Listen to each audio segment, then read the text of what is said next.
d'engrais. L'État, le gouvernement nigérian, donne aux agriculteurs des engrais, mais les chrétiens ne reçoivent pas. Voici un autre témoignage de l'homme chrétien. La plupart d'entre nous possèdent des terres, excusez-moi, mais nous n'avons pas d'argent pour acheter l'engrais. La plupart de nos femmes sont surlabourées, sans engrais. Elles ne produisent que très peu. Imaginez quand même aussi, ce sont des agriculteurs. Oui, le gouvernement donne des aides, mais nous ne les recevons pas parce que nous sommes chrétiens.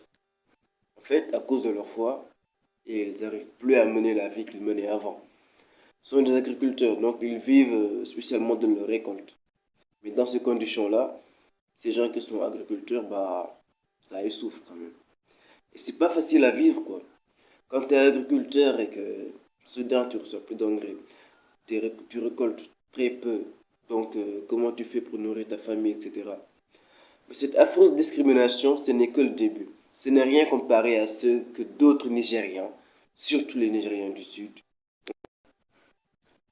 les chrétiens du Sud subissent des violences plus affreuses que ceux du Nord, en fait, des fois. Chaque jour, des gens sont kidnappés, des églises sont brûlées, des prêtres sont tués. La souffrance y est terrible.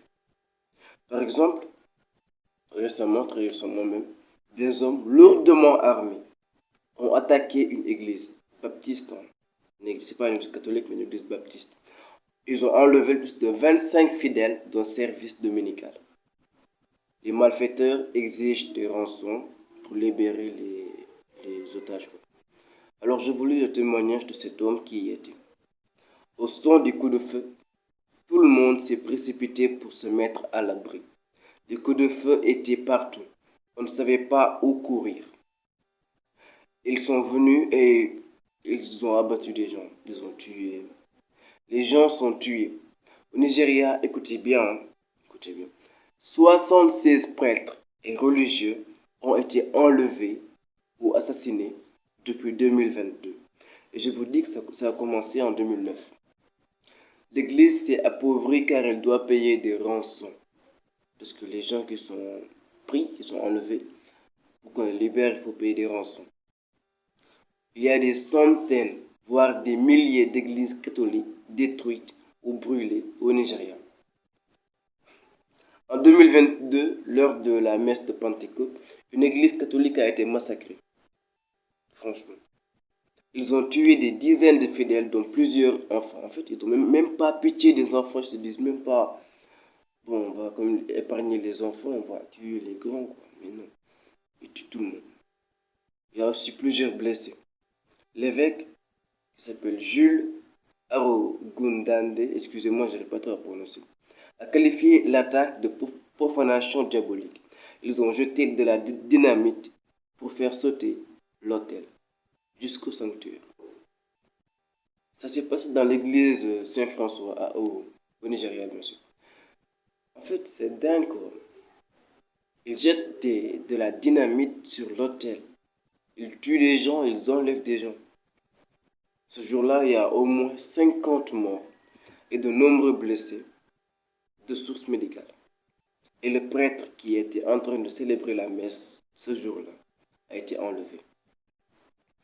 L'hôpital, maintenant, ils sont en manque de sang parce qu'ils ont plusieurs blessés, donc ils ont besoin de dons de sang pour guérir les blessés et prendre soin d'eux. Bon, je vous ai parlé tout de suite de Boko Haram, n'est-ce pas? C'est sûrement le pire groupe, celui-là. En 2012, ils ont attaqué un des amphithéâtres de l'université de Kano, où se ressemblent les membres de cette communauté. Boko Haram veut imposer la foi islamique dans le nord du Nigeria. Elle a fait plusieurs centaines de victimes en cette année-là. En cette année-là seulement, en 2012 en fait, plusieurs centaines de victimes. C'est pas fini en fait. Peut-être même qu'au moment où je suis en train de parler, il y a un chrétien qui se fait torturer, ou bien un prêtre qui se fait assassiner, ou bien une femme qui se fait violer, ou bien, en fait, et tout ça, ça fait des traumatismes chez les enfants en fait. En 2025, cette année même, 210 chrétiens ont été tués en une seule nuit. seule nuit, ils ont tué 210 personnes. Aux environs de minuit, les Fulani ont attaqué des gens, ont brûlé des gens même vivants, des familles attaquées, des maisons détruites, des attaques contre les sites. Et les attaques contre les sites religieux au Nigeria sont fréquentes. Bon, je vous fais un peu le bilan. En 2025, il y a plus de 7000 chrétiens tués au Nigeria. 7000 âmes qu'on a enlevées. Franchement, peut-être que ces 7000 personnes-là auraient pu devenir des saints dans le nord du pays, avec plus de 7800 personnes enlevées. Et de 2009 jusqu'à maintenant, nous avons des dizaines de millions, non, excusez-moi, de milliers de chrétiens enlevés. Ils sont estimés à 30 000.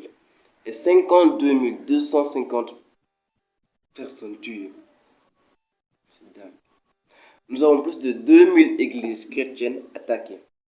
Et la plupart sont des églises catholiques. Les États les plus touchés sont Bouéné, Kaduna, Plateau, Borno, Adamawa et Taraba. Des villages sont attaqués, des villages entiers. Les écoles chrétiennes sont rasées, des femmes et des enfants convertis de force. Les églises sont incendiées et des fois il y a les fidèles dans les églises. Les femmes sont souvent violées et les prêtres assassinés. En fait, c'est les prêtres qu'on cible le plus. Ces violences sont tues, on n'en parle presque pas. Et on masque souvent leur dimension religieuse. Et ça, c'est le plus horrible. Par exemple, on va dire que c'est des guerres ethniques ou des guerres civiles, etc. Mais ils veulent pas dire que c'est des chrétiens qu'on massacre.